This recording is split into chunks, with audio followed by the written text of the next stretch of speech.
বেতন বৈষম্য নিয়ে জেলা শাসকের দ্বারস্থ ওয়েস্ট বেঙ্গল ভেক্টর বর্ণ ডিজিট কন্ট্রোল এমপ্লয়িজ অ্যাসোসিয়েশন।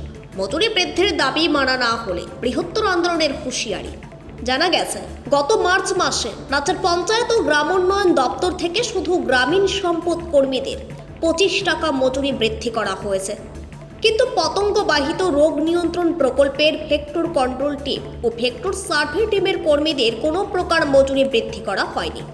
এর ফলে কর্মীদের মধ্যে বেতন বৈষম্য তৈরি হচ্ছে বলে অভিযোগ। শুক্রবার সংগঠনের দক্ষিণ দিনাজপুর জেলা কমিটির পক্ষ থেকে জেলা শাসকের কাছে নিজেদের দাবি দাওয়া তুলে ধরেন বঞ্চিত কর্মীরা। উল্লেখ্য, প্রতি বছরই জেলার বিভিন্ন প্রান্তে মশাবাহিত ডেঙ্গু রোগের প্রবণতা বাড়লে কাজের চাপ বৃদ্ধি হয় পতঙ্গবাহিত রোগ নিয়ন্ত্রণ প্রকল্পের ভেক্টর কন্ট্রোল টিম ও ভেক্টর সার্ভে টিমের কর্মীদের। এমনকি ডেঙ্গু সহ একাধিক পতঙ্গবাহিত রোগ রোধে তাদের আগে থেকেই বিভিন্ন কাজে নিযুক্ত থাকতে হয়। গ্রামে গঞ্জে ঘুরে জমা জল, আবর্জনা অথবা কারো বাড়িতে জ্বর হয়েছে কিনা তা সার্ভে করে রিপোর্টও তৈরি করেন ডিবিটিসি কর্মীরা। গ্রামীণ সম্পদ কর্মীরা এমনই বিভিন্ন কাজে নিযুক্ত থাকেন। তারপরেও তাদের ভেক্টর সার্ভে টিম হিসেবে এই প্রকল্পে রাখা হয়েছে বলে অভিযোগ।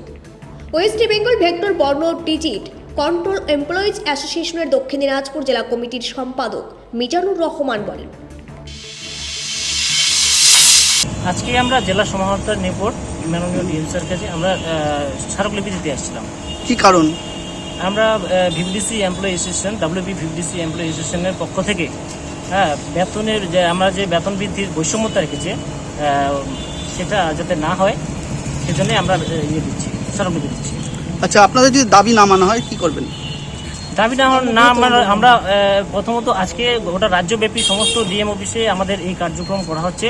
সমস্ত ডিস্ট্রিক্ট ম্যাজিস্ট্রেট এমনকি এডিশনাল ডিস্ট্রিক্ট ম্যাজিস্ট্রেট এবং জেলা সহ সভাধিপতি আমরা এই দাবিগুলো প্রকাশ করছি।